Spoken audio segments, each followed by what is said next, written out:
Hello students, मैं विवेक वानखेड़े और हम यहाँ पे पढ़ रहे हैं इकोनॉमिक्स क्लास 12 का, जिसमें कि नेशनल इनकम एंड एग्रीगेट्स हमारा चैप्टर चल रहा है, यूनिट चल रहा है। और इसमें हमारा जो नेक्स्ट टॉपिक है वो आज हम देख रहे हैं। यहाँ पे हम कुछ बेसिक टर्मिनोलॉजीज डिस्कस कर रहे हैं जो नेशनल इनकम की आगे हमको काम आएगी। पिछली दोनों वीडियोज में हमने कुछ बेसिक टर्मिनोलॉजीज जैसे कि डोमेस्टिक टेरिटरी और उसके अलावा नॉर्मल रेसिडेंट्स, सिटीजन्स ये देखा। उसके बाद हमने जो वीडियो बनाई उसके अंदर हमने फैक्टर इनकम और ट्रांसफर इनकम देखा। अब यदि आपको उससे रिलेटेड कुछ भी स्टडी करना है तो आपको वो वीडियो देखनी है जाके। यहाँ पे आप देखो, अभी तक हमने जो देखा उसके अकॉर्डिंग जब भी कोई काम किया जाता है तो उसके बदले में इनकम जनरेट होती है, और नेशनल इनकम में हम वही इनकम ऐड करते हैं जो काम के बदले मिली, यानी कि फैक्टर इनकम। हम ट्रांसफर इनकम को कंसिडर नहीं करते। क्या हम अपने नेशनल इनकम में सभी की फैक्टर इनकम कंसिडर करते हैं? क्या नहीं, हम सिर्फ अपने रेसिडेंट्स की फैक्टर इनकम को कंसिडर करते हैं। यदि किसी रेसिडेंट की कोई ट्रांसफर इनकम हुई है तो भी हम उसको कंसिडर नहीं करते। अब ये जो पूरा नेशनल इनकम है वो प्रोडक्शन के थ्रू ही जनरेट हुआ है, तो ये प्रोडक्शन किन चीजों का हो रहा है? तो आइए जरा उसको देखते हैं कि प्रोडक्शन है क्या और ये कौन सी चीजों का हो रहा है। तो प्रोडक्शन के बारे में तो हमको पता है कि किसी भी चीज का प्रोडक्शन या किसी चीज को प्रोड्यूस करना, मैन्युफैक्चर करना, बनाना, तो वो प्रोडक्शन है। इस प्रोडक्शन की बाउंड्री, ये हमारा आज का स्टार्टिंग टॉपिक है जिससे हम स्टार्ट कर रहे हैं। प्रोडक्शन की बाउंड्री मतलब जब भी कोई चीज प्रोड्यूस की जाती है तो वो प्रोडक्शन बाउंड्री के अंदर है, ऐसा कहा जाता है। अब प्रोडक्शन बाउंड्री कोई फिजिकल एरिया नहीं है। It is not a physical area, say 1 acre, 1 kilometer, that within that it is a production area. If you come out of that 1 kilometer, then you are out of the production area. It is not that. Production का जो area है या production की जो boundary है, it is denoted by the state of the good. वो good अभी किस state में, वो जो चीज है, हो सकता है वो मुंबई में हो सकता है वो सिनेमा में हो, लेकिन अभी उसका present state क्या है? State से मतलब जो भी गुड आपके हाथ में है या आपके पास है, उसका, उस चीज का, उस कमोडिटी पे यदि कोई काम होना है, यदि उसमें कोई ट्रांसफॉर्मेशन होना है, यदि उसको फिर से बेचा जाना है, मतलब उसमें किसी भी तरीके का वैल्यू एडिशन यदि हो रहा है, उस गुड में कोई भी वैल्यू एडिशन, मैंने एक मोबाइल खरीदा, मैं एक दुकान वाला हूं और मैं इस मोबाइल को बेचने वाला हूं, तो डेफिनेटली मैं 100 रुपए का खरीदूंगा तो 100 रुपए का तो नहीं बेचूंगा ना। 100 का परचेस करूंगा, 100 का सेल कर दूंगा क्या? No. What I will do, I will purchase it in 100 rupees. I will add my commission of 20 rupees. I will sell it in 120 rupees. At least 101 rupees. 1 रुपए का तो बेनिफिट। So इस तरीके से जो मेरा भी फायदा है, तो I am going to add something to it. Then I am going to sell it. तो अभी भी वो प्रोडक्शन बाउंड्री के अंदर है, यदि उसमें कुछ भी एडिशन होना है तो। When it is ready for final use, जब वो फाइनल यूज के लिए, फाइनल कंजम्पशन के लिए रेडी हो चुका है, तब हम कहेंगे कि वो प्रोडक्शन बाउंड्री के बाहर चला गया। प्रोडक्शन बाउंड्री के बाहर जो चीज चली गई उस पे अब कोई वर्क नहीं होना है, उसका कोई ट्रांसफॉर्मेशन नहीं होना है, उसको फिर से किसी को नहीं बेचना है। क्लियर? तो अब देखते हैं कि sir production boundary, for example, अब एक एग्जांपल ये बाउंड्री है। इस बाउंड्री के अंदर देखो क्या हो रहा है। कॉटन से थ्रेड, कपास से धागा, धागे से कपड़ा, थ्रेड टू क्लॉथ। तो ये जो कन्वर्जन है ये अभी ट्रांसफॉर्मेशन चल रहा है, इस पे कुछ ना कुछ काम हो रहा है। सो इन गुड्स को हम कह रहे हैं कि ये जो सारे अंदर जो भी काम चल रहा है ये प्रोडक्शन बाउंड्री के अंदर है, और जो गुड्स प्रोडक्शन बाउंड्री के अंदर होते हैं उनको हम कहते हैं इंटरमीडिएट गुड्स। क्या कहते हैं? Intermediate goods. मतलब कौन से गुड्स? जो प्रोडक्शन बाउंड्री के अंदर है। जो गुड्स, अब जैसे कपड़ा बन गया, कपड़े से फाइनली शर्ट बनाया, पैंट बनाया, साड़ी बनाई और भी दूसरे कपड़े बनाए, तो वो बाउंड्री के बाहर जा चुका है, क्योंकि अब shirt is ready for final consumption. एक बार वो शर्ट पैंट बन गया, अब उसमें मुझे और कोई ट्रांसफॉर्मेशन नहीं करना है, it is ready to use. तो when it is ready to use, it is a final good, it is a final good. तो जो प्रोडक्शन बाउंड्री के बाहर है उसको फाइनल गुड बोला जा रहा है, जो प्रोडक्शन बाउंड्री के अंदर है उसको इंटरमीडिएट गुड कहा जा रहा है। ना क्लियर है क्या? तो प्रोडक्शन बाउंड्री क्या है? जो प्रोडक्शन एरिया को डिफाइन करती है, या फिर प्रोडक्शन बाउंड्री इंटरमीडिएट गुड्स को फाइनल गुड्स से अलग कर रही है। सो इंटरमीडिएट गुड्स वो है जो प्रोडक्शन बाउंड्री के अंदर है और फाइनल गुड्स वो है जो प्रोडक्शन बाउंड्री के बाहर। ये क्लियर हुआ? अब ये तो हुआ एक एग्जाम्पल। अब एक और एग्जाम्पल लेते हैं। एक एग्जाम्पल, ये चलो ये फर्स्ट एग्जाम्पल है, एक सेकंड एग्जाम्पल है। सेकंड एग्जाम्पल एक प्रोडक्ट का लेते हैं जिसको हम कहते हैं कि चलो भाई milk is also good, very much consumption के काम आता है। ये थोड़ा बीच बीच में आवाज हो रही है, मैं काफी देर से अवॉइड करने की कोशिश कर रहा हूँ और उसमें लेट हो जाऊंगा, इसलिए आप इन आवाज को अवॉइड करें। बैकग्राउंड म्यूजिक की तरह ये चल रही है, सब अपना अपना प्रमोशन कर रहे हैं, काम कर रहे हैं, मेहनत कर रहे हैं। हम भी मेहनत कर रहे हैं क्या? हाँ कर रहे हैं, मेहनत तो करनी है, उसके बिना तो कुछ काम नहीं हो सकता। सेकंड, अब देखो ये वाला जो प्रोडक्ट है ये मिल्क है और ये भी मिल्क है। मैंने प्रोडक्शन बाउंड्री बनाई। अब मैंने ये क्यों बनाया कि this is milk, this is milk. अब सेम प्रोडक्ट में अंदर भी लिख रहा हूँ, बाहर भी लिख रहा हूँ। अब अंदर भी लिखा, बाहर भी लिखा, इससे आप ये तो समझ गए होंगे कि जो अंदर वाला है वो इंटरमीडिएट है, जो बाहर वाला है वो फाइनल है। तो फिर मिल्क को ही मैं इंटरमीडिएट कह रहा हूं, मिल्क को ही मैं फाइनल कह रहा हूं, तो ऐसा मैं क्यों कह रहा हूं? ये जो मिल्क है ये मिल्क स्वीट्स बनाने में यूज होगा या फिर मिल्क के दूसरे बाय प्रोडक्ट्स बनाने में यूज होगा। सो अभी इस मिल्क पे काम होना बाकी है। यदि मिल्क खरीदा है डेयरी शॉप ओनर ने, हेलो क्लास समझ आ रहा है? यदि मिल्क खरीदा है डेयरी शॉप ओनर ने, दूध डेयरी वाले ने मिल्क खरीदा है, या फिर मिल्क खरीदा है किसी मिठाई की दुकान वाले ने जो अब उस मिल्क से मिठाई बनाने वाला है, या डेयरी वाला उस मिल्क को बेचने वाला है, मतलब या तो रीसेल करेगा या तो रिफॉर्म या तो ट्रांसफॉर्म करेगा। सो ट्रांसफॉर्मेशन और रीसेल, यदि वो ये दोनों चीजें कर रहा है तो वो milk is considered as a intermediate good, क्योंकि अभी वो प्रोडक्शन बाउंड्री के अंदर है। और मिल्क को डायरेक्टली कंज्यूम भी कर सकते, आप या मैं, हम डायरेक्टली खरीद के ले आते हैं मिल्क और हम खरीद के लाते कुछ भी अपना चाय वगैरह बना के पी लेते हैं, डायरेक्ट मिल्क कंज्यूम कर लेते हैं। लेकिन जो भी चाय हम बनाते हैं हम उसको बेचते नहीं है, हम बना के कंज्यूम करते हैं, मतलब अपने लिए। तो हम अपने लिए जब कंजम्पशन कर रहे हैं तो वही मिल्क फाइनल गुड हो जाता है। Same is the case with sugar. Sugar को यदि कोई दुकान वाला खरीदता है बेचने के लिए या फिर मिठाई वाला खरीदता है मिठाई बनाने के लिए, तो वो शुगर इंटरमीडिएट है। लेकिन यदि वही शुगर मैं अपने कंजम्पशन के लिए खरीदता हूं या कोई भी और अपने कंजम्पशन के लिए खरीदता है, तो then that sugar is a final good. इसका मतलब एक इंपॉर्टेंट पॉइंट हमको समझ आ गया कि एक ही गुड फाइनल गुड भी हो सकता है और इंटरमीडिएट गुड भी हो सकता है। वो डिपेंड करता है उसके एंड यूज पे। तो एंड यूज डिसाइड करेगा कि वो गुड इंटरमीडिएट गुड है या फिर वो good final good. So it will entirely depend on the end use whether this milk is the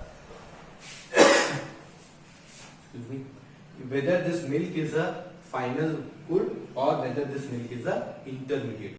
पर इतना हमको क्लियर है कि जो भी प्रोडक्शन बाउंड्री के अंदर होता है उसको हम बोलते हैं इंटरमीडिएट गुड, जो प्रोडक्शन बाउंड्री के बाहर होता है उसको हम बोलते हैं final good. So final good is the one which is out of the production boundary. Now no need of transformation, no need of resale, only consumption, okay, and the जो with in the boundary है वो मिलती। अच्छा, अब एक और चीज और यहाँ पे फटाफट देखते हैं, शायद अच्छा लगे तुमको, समझ आए।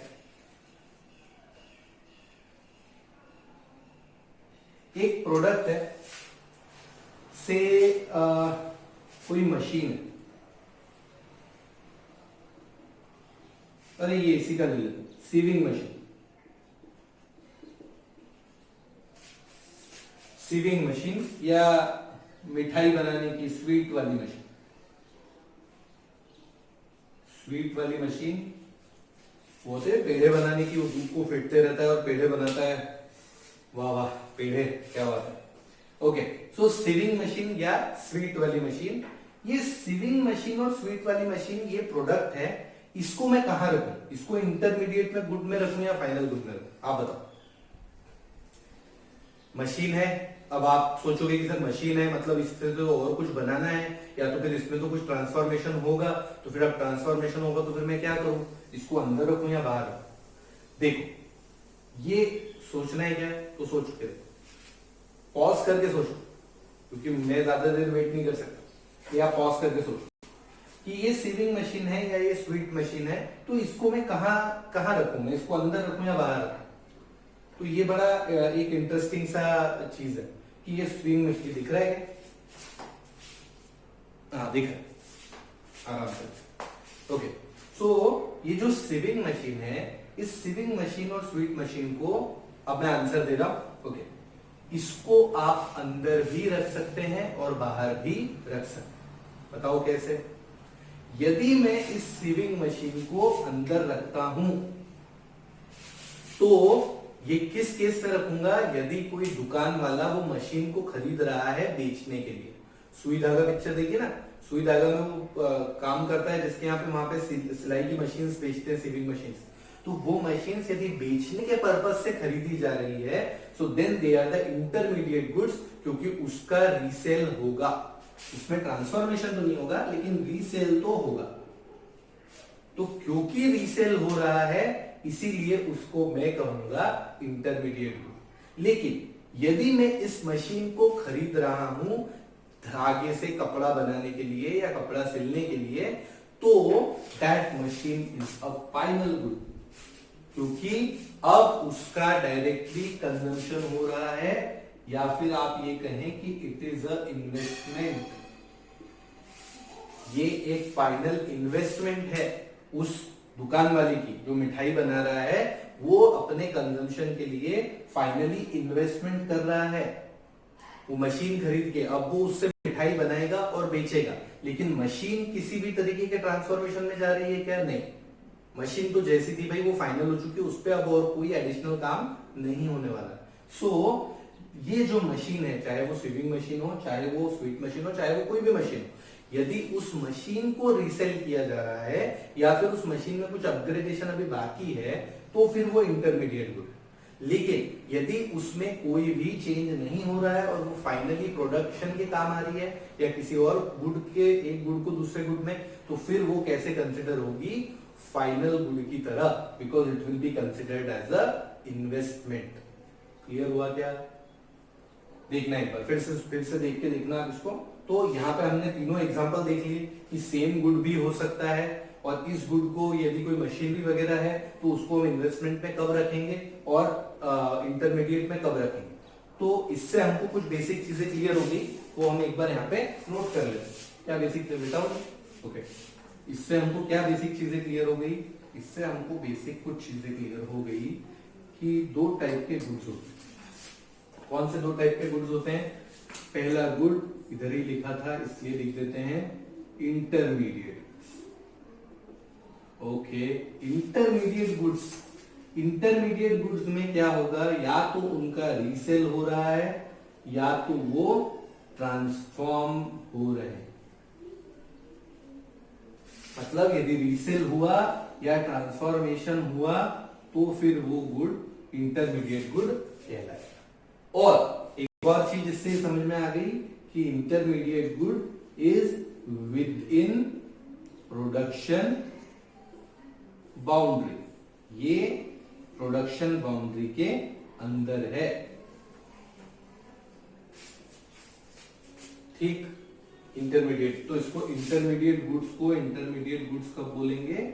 जब ये प्रोडक्शन बाउंड्री के अंदर है, उसका या तो रीसेल होने वाला है या तो उसका ट्रांसफॉर्मेशन होने वाला है, तब उसको हम बोलेंगे इंटरमीडिएट। दूसरा, फाइनल गुड्स। फाइनल गुड्स कब बोलेंगे? जब या तो वो कंजम्पशन के काम आए, कंजम्पशन, ओके, कंजम्पशन के काम आए, या तो फिर वो किसी टाइप का इन्वेस्टमेंट है।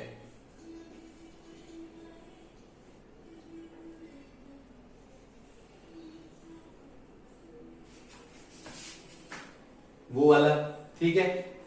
और ये आउट ऑफ प्रोडक्शन बाउंड्री, इतना लिखा है तो फिर इतना भी लिख ही देते हैं, प्रोडक्शन बाउंड्री।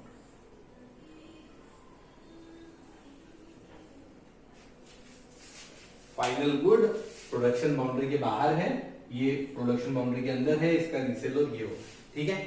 अब इसी बेसिस पे फाइनल गुड के दो टाइप्स निकाले गए हैं, जिसमें कि फाइनल गुड में एक होता है जिसको बोलते हैं कंज्यूमर गुड्स, कंज्यूमर गुड्स, और दूसरा है कैपिटल गुड्स। देखना एक सिंपल फ्लो में चलता है ना, कितना आसान है याद रखना, सोशल के भी और उसके पहले याद हो जाए। कंज्यूमर गुड्स जब कंजम्पशन होता है, कैपिटल गुड्स जब इन्वेस्टमेंट के पर्पज से हो रहा है, तो ये दोनों ही लेकिन है कौन से गुड्स, फाइनल गुड्स, ठीक। सो इंटरमीडिएट गुड्स और फाइनल गुड्स, ये एक बेसिक है। इसको थोड़ा सा एक बार लिख के देख लेते हैं कि इसका क्या है, जिससे कि आपको और थोड़ा क्लैरिटी आ जाए। पर मेरे ख्याल से जो मेन अभी का पहला टॉपिक था प्रोडक्शन बाउंड्री, वो क्लियर हो गया होगा कि बाउंड्री क्या है, बाउंड्री के अंदर जो चीज होती है उसको इंटरमीडिएट बोलते हैं, बाहर जो होती है उसको फाइनल बोलते हैं। क्या एक ही गुड इंटरमीडिएट और फाइनल हो सकता है? बिल्कुल हो सकता है। वो डिपेंड करता है उसके एंड यूज पे, कि and use will decide nature of the good. Good का नेचर इंटरमीडिएट है या फाइनल है, ये उसके एंड यूज पे डिपेंड करता है। एक ही गुड फाइनल भी हो सकता है, एक ही गुड इंटरमीडिएट भी हो सकता है, ठीक। नेशनल इनकम में हम सिर्फ और सिर्फ फाइनल गुड्स को ऐड करते हैं, नेशनल इनकम में इंटरमीडिएट गुड्स को ऐड नहीं करते, नेशनल इनकम में फाइनल गुड्स को ही ऐड करते हैं सिर्फ, क्योंकि उनका फाइनली प्रोडक्शन कंप्लीट हो चुका है। और हम कह सकते हैं कि now this is something which is created by our nation और our people. So when you have finally produced something, then we can say that yes it is a final good. There are many countries which are raw material supplier to other countries, वो raw material उनका final good है, अब वो उसमें कुछ भी नहीं करने वाले, वो सीधा उसको बेचने वाले, ठीक। तो ऐसा भी हो सकता है। तो final depends on the final use, आप उसका क्या यूज कर रहे हो। A good which is a final good to me can be an intermediate good to you. मेरे लिए जो फाइनल गुड है वो आपके लिए इंटरमीडिएट गुड हो सकता है ना। जैसे अभी जैसे मिल्क मैंने किसी से खरीदा, तो उसके लिए तो वो फाइनल गुड है, क्योंकि उसको तो उसमें कुछ करना नहीं, उसने तो बेच दिया।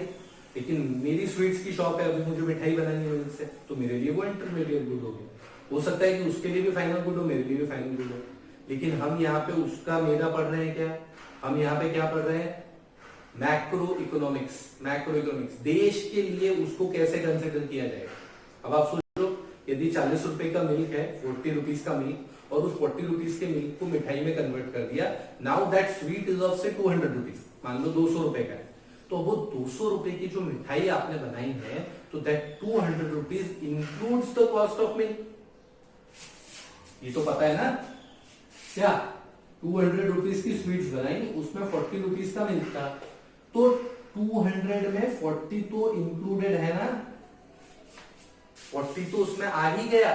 तो अब आप ऐसा बोलोगे कि नहीं 200 की तो मिठाई है, 40 का मिल्क अलग, नहीं, वो तो उसमें इंक्लूड हो चुका है। तो जब हम नेशनल इनकम की बात करते हैं, तो ये डबल काउंटिंग वाला जो प्रॉब्लम है वो आता है कि 40 पहले भी काउंट कर लिया, बाद में भी काउंट कर लिया, तो टोटल तो बहुत ही ज्यादा हो गया।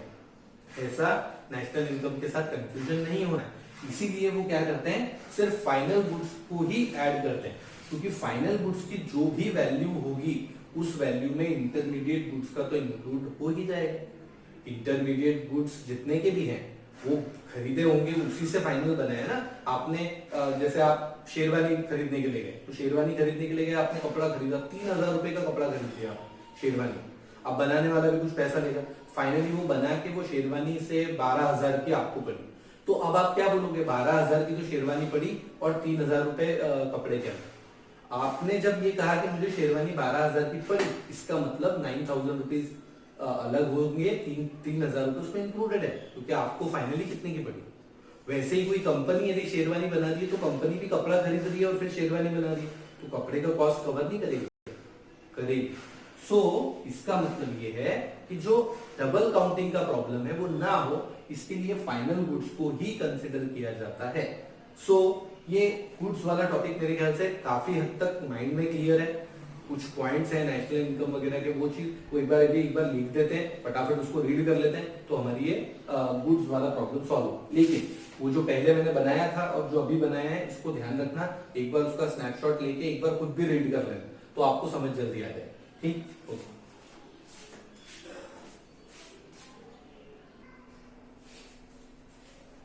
ओके। सो ये इंटरमीडिएट गुड्स के बारे में, intermediate goods, goods which are used either for resale और for further production in same year. ये हमने देखा कि यदि प्रोडक्शन के लिए यूज हो रहा है आगे या फिर रीसेल के लिए यूज हो रहा है, तो वो इंटरमीडिएट गुड्स है। सेम ईयर में क्यों? क्योंकि यदि वो सेम ईयर में इंटरमीडिएट गुड्स कंज्यूम नहीं हुए, कंज्यूम इन सेंस प्रोडक्शन में यूज में नहीं आए, तो फिर उनको as a final good treat कर लिया जाए। ओके, सो वो उस साल के इंटरमीडिएट गुड्स थे, उसको उसी साल के फाइनल गुड्स में मान लिया जाएगा कि वो है। फाइनल गुड्स ट्रांसफॉर्म वाले नहीं, जो वो खुद है वो। ओके, इसलिए क्योंकि वो अकाउंटिंग की वजह से, मतलब ऐसा ना हो कि एक गुड पिछले साल का इंटरमीडिएट गुड था, वो इस साल का फाइनल गुड है, तो पिछले साल उसके 40 रुपए ऐड हुए थे, अब इस साल उसके 100 ऐड हो रहे, जिसमें ऑलरेडी पिछले साल के 40 भी इंक्लूड है। तो वो प्रॉब्लम्स, ये जो डबल काउंटिंग का प्रॉब्लम है, इसको सॉल्व करने के लिए विद इन द ईयर वो प्रॉब्लम ना हो कि एक ही गुड को आपने पिछले साल भी काउंट कर लिया, अगले साल भी काउंट। देन इसमें देखो रीसेल के लिए, जैसे milk use for resale, dairy वगैरह पे जो यूज होता है, तो दूध डेयरी पे जो मिल्क खरीदा जाता है बेचने के लिए, that is, and milk for sweets production, यदि उसको फर्दर प्रोडक्शन में यूज हो रहा है मिल्क, मिठाई वगैरह बनाने के लिए, तो मिल्क फॉर स्वीट्स प्रोडक्शन। ठीक, ये एक एग्जांपल दोनों का हो गया। Then it remains within the production boundary, ये हमने देखा, जो प्रोडक्शन बाउंड्री के अंदर रहता है, विद इन रहता है, वो इंटरमीडिएट गुड है, ये हमको पता है। Okay, then it has derived demand, ये अभी तक हमने नहीं देखा। ये देखो, डिराइव्ड डिमांड क्या है? डायरेक्ट डिमांड होती है किसी चीज के लिए, डिराइव्ड डिमांड का मतलब है कि इसकी डिमांड किसी और पे डिपेंड करती है। डिराइव्ड डिमांड का क्या मतलब है? कि इसकी डिमांड किसी और पे डिपेंड करती है। फॉर एग्जांपल, मिठाई की रिक्वायरमेंट बढ़ी, लोग ज्यादा मिठाई मांग रहे हैं, तो अपने आप मिल्क की डिमांड बढ़ सकती। सो ये जो इंटरमीडिएट गुड्स हैं, इनकी डिमांड डिपेंड करती है कि फाइनल गुड्स की डिमांड कैसी है। यदि ऐसा है कि फॉर एग्जांपल एक गांव है जहां पे सारे लोगों को डायबिटीज है, तो मुझे नहीं लगता कि वहां पे मिठाई का प्रोडक्शन ज्यादा होगा। इसलिए नहीं होगा क्योंकि वहां पे लोग खरीदेंगे, मिठाई की डिमांड नहीं होगी, तो अपने आप ही मिल्क की डिमांड रिलेटिवली कम हो जाएगी। ठीक, तो ये चीज, तो डिराइव्ड डिमांड, ये कुछ और बनाने के लिए यदि कोई ले रहा है तो अलग बात है। Derived demand depends on final goods demand. ठीक, डिराइव्ड डिमांड क्लियर हुआ, किसी और पे डिपेंड कर रहा है, derived. Then goods by government for military purpose, ऐसे ड्यूरेबल गुड्स, ट्रक वगैरह जो भी इक्विपमेंट्स है, वो जब मिलिट्री पर्पस से खरीदे जा रहे हैं, प्रोटेक्शन के लिए खरीदे जा रहे हैं, तो उनको इंटरमीडिएट गुड्स में ही काउंट किया जाता है। क्योंकि अभी ऐसा नहीं ना, गन बना के रखी हुई है तो मैं प्रोटेक्ट हो गया, उस गन का यूज करके मुझे प्रोटेक्ट करना पड़ेगा, तो मतलब उस गन को मैं इंटरमीडिएट गुड इसलिए कह रहा हूं क्योंकि वो फाइनल अभी सर्विस उसकी क्रिएट नहीं हुई, वो डिफेंस सर्विस क्रिएट करेगा, तो वो चीज से डिफेंस सर्विस क्रिएट की जाएगी, इसलिए अभी मैं उसको काउंट नहीं कर रहा। तो अभी मैं उसको क्या कह रहा हूँ? इंटरमीडिएट। तो मैंने किसी भी चीज को, मतलब यदि मैं अपने कंजम्पशन के लिए यूज कर रहा हूँ तो एक अलग मैटर है, लेकिन यहाँ पे मिलिट्री पर्पस से जो खरीदा जा रहा है, मिलिट्री का पर्पस है is to provide defence services, to provide the service. अभी सर्विस प्रोड्यूस नहीं हुई है, तो जब वो प्रोड्यूस हो जाएगी देन दैट कैन बी से कि वो फाइनल, लेकिन उसके लिए जो चीजें खरीदी जा रही वो चीजें इंटरमीडिएट गुड्स। तो ये एक स्पेसिफिक पॉइंट है, एग्जाम में कभी कभी आ जाता है, याद रखना, मिलिट्री इक्विपमेंट्स वाला। Then purchase of one production unit, ये वाला क्लियर हो गया? ज्यादा तेज तो नहीं बोल गया? Goods by government for military purposes, military purpose से, क्योंकि वो मिलिट्री जो पर्पस है उसमें डिफेंस सर्विसेज क्रिएट होनी है, क्रिएट हुई नहीं, तो ये चीज। Then purchase of one production unit from another production, एक प्रोडक्शन की यूनिट जब दूसरे प्रोडक्शन की यूनिट से कुछ परचेस करती है, तो फिर हम क्या कहते हैं कि भाई वो इंटरमीडिएट गुड है, क्योंकि मैं प्रोडक्शन करने के लिए खरीद रहा हूं किसी और से। लेकिन but not all capital equipment, मैंने यदि किसी से मशीन खरीदी है तो वो मशीन इंटरमीडिएट गुड नहीं है, वो मैं समझा चुका हूं कि जो मशीन है वो फाइनल गुड है, क्योंकि मैं मशीन किस पर्पस से खरीद रहा हूँ? बेचने के पर्पस से नहीं, मैं तो अपने प्रोडक्शन के लिए खरीद रहा हूँ। तो इसीलिए वो मशीन का प्रोडक्शन नहीं हो रहा है, मशीन से प्रोडक्शन हो रहा है। ठीक, तो ये एक पॉइंट बस यहाँ पे याद रखना, बाकी तो ये क्लियर। ठीक, अब देखते हैं फाइनल गुड्स।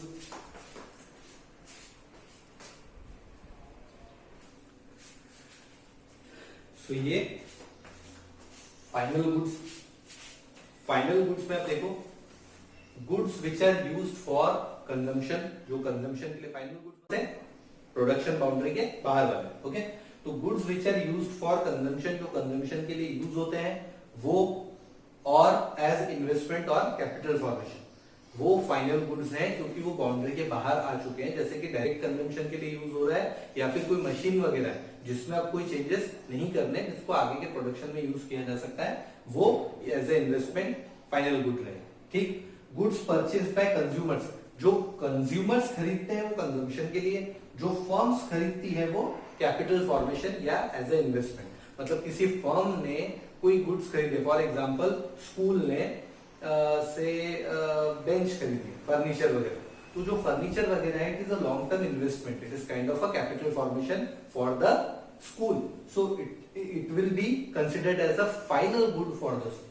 लेकिन वहीं पे जब बात आ जाती है कि जो यूजुअली फॉर्म चेंज होता है, जिनका चॉक वगैरह डस्टर यूज करता है यदि कोई स्कूल वाला, तो फिर वो इंटरमीडिएट गुड। ठीक है, फाइनल गुड में कैपिटल फॉर्मेशन फर्नीचर वगैरह, वो हम जब क्वेश्चंस वगैरह सॉल्व करेंगे तब देखेंगे।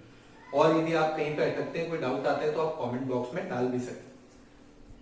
These final goods are neither resold nor used for further transformation। ये खुद रीसेल नहीं किए जाते फाइनल गुड्स, या फिर इनमें कोई ट्रांसफॉर्मेशन भी नहीं किया जाता। ठीक है, ओके। फाइनल गुड्स को इस बेसिस पे दो कैटेगरी में डिवाइड, एक कंजम्पशन गुड और दूसरा कैपिटल गुड्स। ठीक, मतलब फाइनल गुड्स के ही दोनों टाइप है, कंजम्पशन गुड्स और कैपिटल गुड्स। तो पहले एक एक करके देखते हैं। कंजम्पशन गुड्स, आपको जहां भी कहीं लगे कि यार बात समझ नहीं आए तो एक बार आप रिप्ले कर सकते हैं। कंजम्पशन गुड्स जो सेटिस्फाई वांट्स डायरेक्टली, जो कंज्यूमर की वांट को डायरेक्टली सेटिस्फाई कर देते हैं, ब्रेड बटर बाइक टेलीविजन, जो भी आप डेली यूज में टी शर्ट्स घड़ी वगैरह, जो भी आप डेली यूज में यूज करते हैं, वो सारे गुड्स वो कंज्यूमर गुड्स हैं, क्योंकि वो आपकी वांट को डायरेक्टली सेटिस्फाई कर देते हैं। That good is used to satisfy the want. अब इस कंजम्पशन गुड्स का फर्दर कैटेगराइजेशन है, वैसे बहुत ज्यादा इतना इंपॉर्टेंट नहीं है, लेकिन फिर भी एक शॉर्ट में कवर कर लिया इसको। कंजम्पशन गुड्स के चार टाइप, पहले तो क्या है कि वो डायरेक्टली सेटिस्फाई करता है। अब इनमें भी कैटेगरी, जैसे ब्रेड, वो लॉन्ग टर्म नहीं रखी जा सकती, टीवी वो काफी सालों तक रखा रहता है, शर्ट वगैरह यदि आप लेंगे तो वो रखा तो रहता है, लेकिन टीवी जितना लॉन्ग भी नहीं है और ब्रेड बटर जितना शॉर्ट भी नहीं है। तो ये ऐसे अलग अलग चीजें, वेजिटेबल्स वगैरह आप परचेस करते हैं, वन टाइम यूज, आपने घर में गेहूं खरीदे चावल खरीदे तो वन टाइम यूज होता है, तो चावल पका के खा लिए, उसके बाद आप उसको रीयूज नहीं कर सकते। ठीक, सो इस यूसेज के बेसिस पे कंजम्पशन गुड्स को कुछ कैटेगरीज में डिवाइड किया। पहला ड्यूरेबल, ड्यूरेबल गुड्स मतलब जो लॉन्ग टर्म, आपने सुना भी होगा कि ड्यूरेबल गुड्स की इंडस्ट्री मतलब जो लॉन्ग टर्म तक यूज होते हैं, they are use again and again, repeat use होता है उनका, लाइक टीवी फ्रिज वगैरह फैन वगैरह जो भी आप यूज करते हैं घर में, तो वो जो भी आपके ड्यूरेबल गुड्स हैं जो लॉन्ग टर्म तक आपके साथ रहते हैं, वो ड्यूरेबल गुड्स। सेमी ड्यूरेबल, नाम में क्लियर है, ड्यूरेबल मतलब बहुत टाइम तक, सेमी ड्यूरेबल मतलब रीयूज तो है लेकिन उतना नहीं जितना हो। ठीक है, semi durable, reuse but for limited time. ठीक है, लाइक शूज शर्ट्स वगैरह ऐसी चीजें जो टेलीविजन जितनी नहीं चलती। अब इसमें पता है एक मतलब मेरे दिमाग में आया था, क्योंकि कई बार ऐसा होता है हमारे घर में, अपने पापा वगैरह या दादाजी वगैरह, उनके पास काफी सारे शर्ट, इवन हमारे पास भी काफी सारे शर्ट्स वगैरह ऐसे रखे रहते हैं कि घर में टीवी 2 बार चेंज हो गया पर शर्ट अभी वही है पुराना। ऐसा कई बार होता है, तो किसी किसी को बड़ा पसंद, तो ये उसकी बात नहीं हो रही है। मतलब जितना रेगुलर यूज में उस शर्ट को लाया जाए यदि, तो वो उतना लंबा नहीं चलेगा जितना टीवी चलता है। ठीक है, वो अब आपने रखा ही हुआ है कोई अलमारी के अंदर शर्ट, उसको यूज ही नहीं किया आपने, तो फिर तो वो तो ड्यूरेबल की भी कैटेगरी क्रॉस कर देगा, तो ड्यूरेबल से भी कुछ ऊंचा हो जाएगा। ठीक है, सो देन आपका सेमी ड्यूरेबल मतलब which has a reuse but not that much life. Okay, non durable, अब ड्यूरेबल मतलब काफी टाइम, नॉन ड्यूरेबल मतलब जो वन टाइम यूज है, जिसको रखा नहीं जाएगा, जिसको बहुत ज्यादा आपने एक बार यूज कर लिया तो दोबारा यूज नहीं कर पाएंगे, like food grains, milk, paper. अब मिल्क वगैरह जो एक बार बना लिया कर लिया तो कर लिया, फूड ग्रेन से एक बार कन्वर्ट करके रोटी बना ली तो बना लिया, दोबारा नहीं बना सकते। पेपर, अब पेपर में बच्चा पूछेगा कि सर पेपर तो सर रीयूज होता है, सर क्या बात कर, पेपर जो आपने एक बार यूज कर लिया अब आप इसको दोबारा यूज नहीं करोगे। हाँ, इस पे कुछ ट्रांसफॉर्मेशन करके फिर वो नया पेपर बनेगा, फिर उसको यूज कर सकते। जीएसएम होता है ना पेपर, वो फाइन पेपर अच्छे वाले, फिर डार्क वाले, फिर रफ पेपर, तो वो रीयूज तो है लेकिन वो रिसाइकल होने के बाद इस पेपर को तो वन टाइम यूज करेंगे, इसलिए उसको यहाँ नॉन ड्यूरेबल। ठीक है, ओके। देन ये तो गुड्स की बात होगी। अब सर्विसेज भी रहती है, कंज्यूमर तो कंज्यूम सर्विस भी करता है ना, तो सर्विसेज जो रहती हैं वो भी कंज्यूमर गुड्स में ही आती हैं। इनको ये इंटेंजिबल है, इनको टच नहीं किया जा सकता, मतलब वो आपको पता है सर्विस और गुड्स का डिस्कशन क्या है कि सर्विसेज वो है जो which can not be touched and seen, non material goods या इंटेंजिबल। जैसे कि मैं पढ़ा रहा हूँ, मेरी टीचिंग जो है it is not a good, okay, it is a service. Doctor which does any activity, it's a service. तो आपको पता है सर्विसेज कौन कौन सी कैटेगरी है। ठीक, तो ये कंजम्पशन गुड्स है। अब बात आएगी कैपिटल गुड्स। तो अब देखो कैपिटल गुड्स कौन खरीद रहा है, फॉर्म खरीद रही है कैपिटल गुड। कैपिटल गुड को प्रोडक्शन में हेल्प के लिए खरीदा जाता है, help in production of other goods, दूसरे गुड्स की हेल्प के लिए, सॉरी दूसरे गुड्स के प्रोडक्शन की हेल्प के लिए। कौन खरीद रहा है, प्रोड्यूसर खरीद रहा है। तो प्रोड्यूसर विल परचेज और firm will purchase for help in production of other goods like plant and machinery, equipment, tools वगैरह। अब जैसे टूल, फॉर एग्जांपल मैंने कोई मशीन बनाई, मशीन से मैं कुछ बना रहा हूं तो क्या मशीन बदल जाएगी? नहीं, मशीन नहीं बदली, मशीन तो वैसी है। तो मशीन में अपनी आइडेंटिटी को लूज नहीं किया, इसीलिए इसको फाइनल गुड बोल रहे हैं। इसीलिए इसको क्या बोल रहे हैं, फाइनल गुड, क्योंकि अपनी आइडेंटिटी चेंज नहीं कर रहा, ये जो है वो है, इसमें कोई ट्रांसफॉर्मेशन नहीं हो रहा है। हमने पढ़ा है, कहां पढ़ा है, ये नो, कोई ट्रांसफॉर्मेशन नहीं है, इसने अपनी आइडेंटिटी लूज की क्या, मशीन ने नहीं। और यदि कोई मशीन अपनी आइडेंटिटी लूज कर दे तो फिर हम वो मशीन नहीं रह जाएगी, है ना, उसको क्या कहेंगे मैं बताता हूं। Okay, then long time usage, इसका काफी लंबे समय तक यूज होता है। देन डेप्रिशिएट विद टाइम, ये समय के साथ depreciate, wear and tear, machine खराब होती है उसमें रिपेयर वगैरह मेंटेनेंस का काम चलता रहता है, वो एक अलग चीज।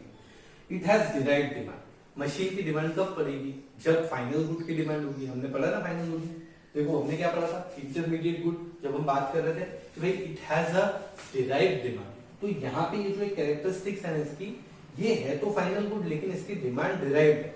मतलब आपको यदि कपड़ा से शर्ट खरीदना है और ज्यादा शर्ट्स की डिमांड हो रही तो सिलाई मशीन की डिमांड बढ़ जाएगी। तो यहाँ पे एक चीज है डिराइव्ड डिमांड, इसकी कैपिटल गुड्स, ये ध्यान रखना, ठीक है। इनकी डायरेक्ट डिमांड है, इनकी डिराइव्ड डिमांड। अब ये जो कैपिटल गुड है ना, पहले तो आप इसका एक फोटो ले लो क्योंकि अब मैं वो मिटाने वाला हूं। ये इसका एक फोटो आप खींच लो जिससे कि आपको रिविजन में आसान, शॉर्ट में लिखा है काफी सारा, तो इसको मिटा देता है, ये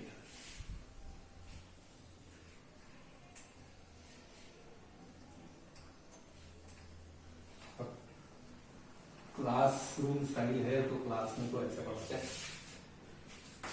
मैंने सोचा है कि ओके कैपिटल गुड्स। अब देखो यहाँ पे एक चीज है, एक वर्ड है जिसको हम बोलेंगे प्रोड्यूसर गुड्स।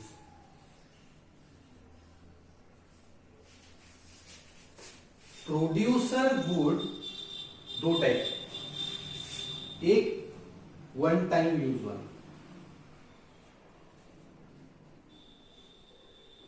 और एक रिपीट यूज वाला।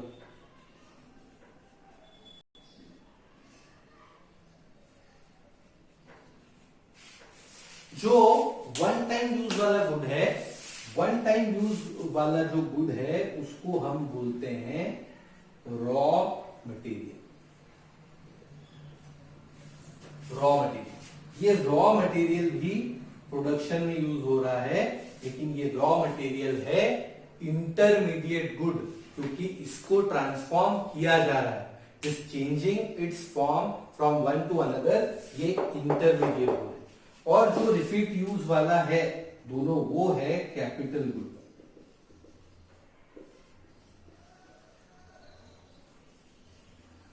जिसको हमने यहाँ पे पढ़ा। ये टर्म हमने क्यों देखी? ये टर्म हमने इसलिए देखी ताकि हमको एक चीज क्लियर हो जाए कि हमारा जो इंटरमीडिएट गुड है वो तो रॉ मटेरियल है, लेकिन जो कैपिटल गुड है वो फाइनल गुड, मतलब ये कैपिटल गुड्स को फाइनल, दोनों प्रोड्यूसर है, दोनों प्रोड्यूसर गुड्स है, ये ध्यान रखना, ठीक है। ये भी प्रोड्यूसर का ही है, ये भी प्रोड्यूसर का ही है, लेकिन ये वाला जो है ये उसका इंटरमीडिएट गुड है, ये उसका फाइनल गुड। तो हमारा कैलकुलेशन फाइनल और इंटरमीडिएट का है, हमको कायदे से प्रोड्यूसर गुड से कोई ज्यादा लेना देना नहीं है, बट वो एक टर्म आई थी कहीं पे, इसलिए हमने उसको देख लिया ताकि कंफ्यूजन ना, भाई प्रोड्यूसर गुड में दोनों ही है, ठीक है, तो ये भी है और वो भी, तो इसका ध्यान रखना। और हम नेशनल इनकम में कौन से गुड्स को काउंट करते हैं? फाइनल गुड्स को ही काउंट करते हैं, हम नेशनल इनकम में इंटरमीडिएट गुड्स को काउंट नहीं करते। क्यों नहीं करते? नेशनल इनकम में इंटरमीडिएट गुड्स को इसलिए नहीं काउंट करते ताकि वो डबल काउंटिंग वाला प्रॉब्लम फिर से क्रिएट ना, ठीक। तो ये जो पूरी वीडियो थी, इस पूरी वीडियो में हमने गुड्स वाला पूरा टॉपिक कवर कर लिया है। थोड़ी सी लेंथी हो गई है वीडियो, लेकिन हमने इसमें गुड्स वाला पूरा टॉपिक कवर कर लिया है, और ये इसीलिए मैंने कोशिश की कि एक ही वीडियो में सारा कवर हो जाए, ठीक। तो अब हम अगली वीडियो से नेशनल इनकम और उसके एग्रीगेट्स की तरफ बढ़ेंगे, ठीक। थैंक यू बेटा।